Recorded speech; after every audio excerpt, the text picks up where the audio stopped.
अस्सलाम वालेकुम एवरीवन। मैंने कहा था कि ऑस्ट्रेलिया हिट बैक करेगा, हार्ड आएगा और आया। क्या जबरदस्त पहली बॉल से ही जो है, जब जायसवाल को आउट किया तो दे वर दे शोड कमिटमेंट और उन्होंने दिखाया कि जी वो जिंजान लगाएंगे और वो उस पर्पस से आए हैं कि इंडिया को लथाड़ देंगे, पछाड़ देंगे और सब कुछ चला जाएगा। लेकिन बड़ी जबरदस्त बॉलिंग की, चाहे वो मिचेल स्टार्क ने बॉलिंग की हो, चाहे कमिंग्स ने बॉलिंग की हो, चाहे वो बोलैंड ने बॉलिंग की हो।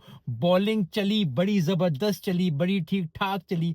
और यही चीज रिक्वायर्ड थी ऑस्ट्रेलिया से, क्योंकि इतना आसान नहीं होगा इंडिया को हराना। Yes, India is one of the best teams, India is बड़ा जबरदस्त मैच पहला जीते हुए टेस्ट मैच, लेकिन हराना ऑस्ट्रेलिया को, ऑस्ट्रेलिया में हराना कोई आसान काम नहीं है। वो सिर्फ रिजवान ने ओडीआई में कर दिया था, ऑस्ट्रेलिया ने पहले भी किया हुआ है।